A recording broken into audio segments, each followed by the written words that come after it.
A Mata Hari, ela era linda, misteriosa, sedutora, tudo o que a gente, enfim, associa com espionagem. Ela inspirou mais 10 filmes e o mais famoso deles foi com Greta Garbo. A Mata Hari, na verdade, se chamava Margaretha Gertruda Zelle e nasceu na Holanda em 1876. Ela era filha de um comerciante. Mais tarde, ela inventaria várias histórias a respeito da família, dizendo que a mãe era de origem judia ou que ela era da Indonésia. Mas até onde se sabe, a família não tinha nada especial. Os pais se divorciaram, Margaretha foi morar com um padrinho que colocou ela numa escola preparatória para professoras.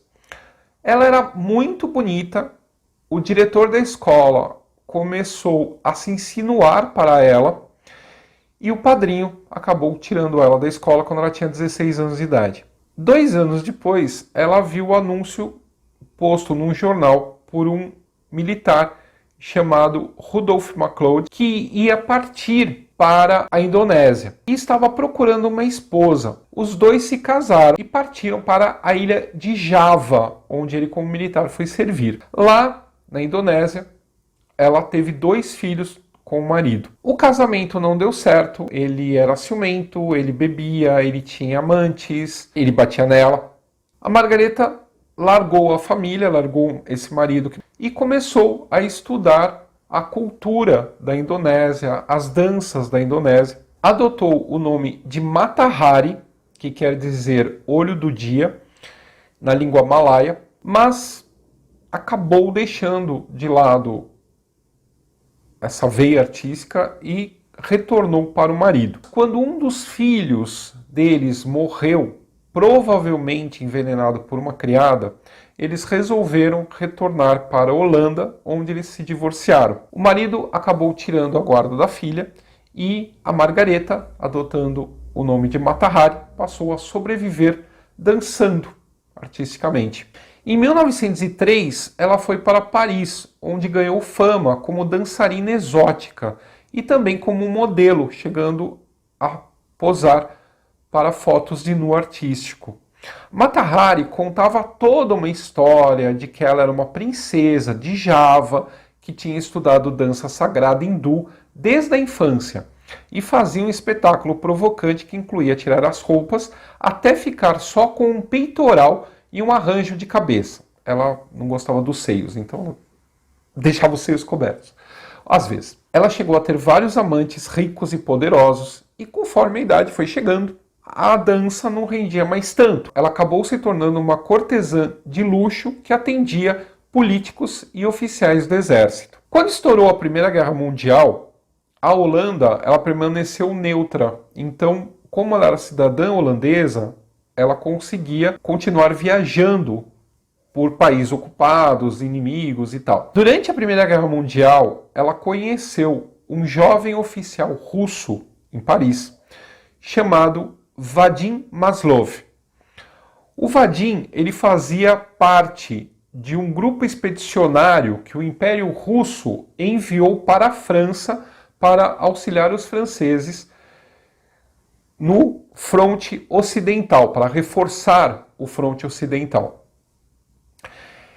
O Vadim ele foi ferido em batalha e acabou sendo enviado para um hospital militar a 300 quilômetros de Paris. A Mata Hari, para continuar tendo contato com ele, foi conversar com oficiais do exército francês para conseguir a permissão, né? Porque uma coisa era você conseguir viajar com o seu passaporte, outra era você ter acesso à área militarizada que fazia parte o local onde estava o hospital, onde o amante dela estava hospitalizado. Nesse momento, nesse contato que ela teve para conseguir ver o amante dela, os franceses, um oficial francês de inteligência, ofereceu a ela muito dinheiro para ela espionar os alemães. Ela havia tido contato, antes de estourar a guerra, com o filho do Kaiser Guilherme II, com o príncipe herdeiro da Alemanha, que era comandante de exército. Então os franceses achavam que esse contato, essa porta aberta, poderia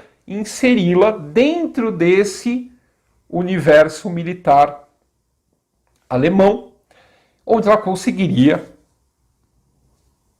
retirar informações para ajudar o exército francês. Entretanto, o príncipe alemão não exercia efetivamente o cargo de comandante de nada. O título de comandante era honorífico. Os militares prussianos mesmo queriam, era a distância, não queriam que ele se envolvesse com nada, era só um cargo sem importância nenhuma, efetiva. Mas achando que talvez isso pudesse dar alguma coisa a favor da França, ela tentou alguns contatos para se aproximar do príncipe, inclusive indo para Madrid, onde lá ela teve contato com um major que iria intermediar essa relação entre eles. Em Madrid, ela teve contato com o major alemão Arnold Kalle, que iria intermediar esse contato entre ela e o príncipe alemão. Isso tudo ocorreu em 1916. Em janeiro de 1917, o serviço secreto francês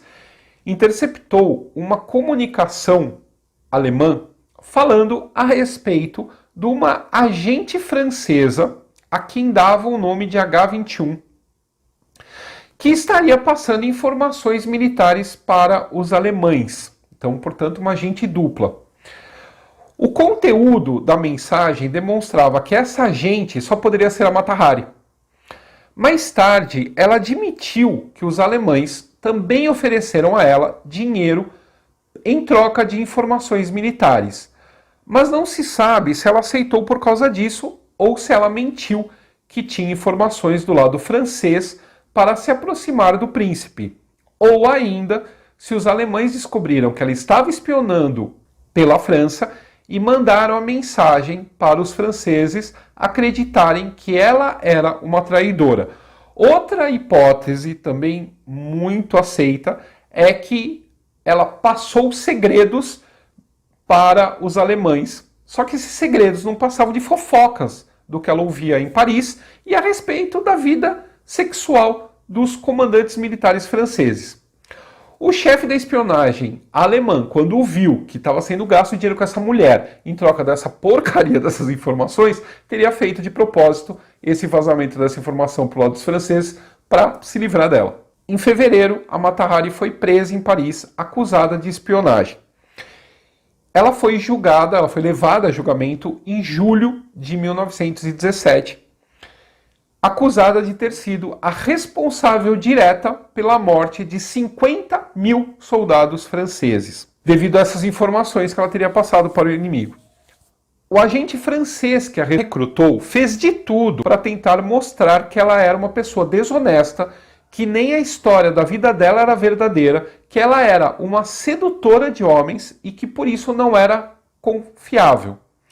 A Mata Hari, ela continuou afirmando que ela era inocente e que ela podia ser prostituta, mas que ela nunca tinha sido traidora, que ela nunca tinha traído ninguém. A França, na época, ela estava sofrendo várias derrotas militares. Então, todo esse caso da Mata Hari pegava bem. A culpa não era do exército francês, a culpa não era dos aliados, a culpa não era dos comandantes franceses, dos generais franceses. A culpa era daquela mulher traidora que havia entregue planos franceses que ela nem sabia para os alemães.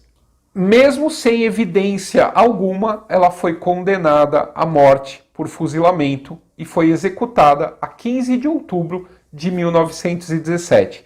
Ela se recusou a colocar venda nos olhos e ela, antes de ser fuzilada, mandou um beijo para o pelotão de fuzilamento. O seu corpo não foi reclamado por nenhum dos seus familiares e acabou indo parar no Museu de Anatomia da França, onde desapareceu por volta de 1954. Nem a cabeça dela, que havia sido conservada, nem o resto do corpo foi mais localizado dentro da instituição.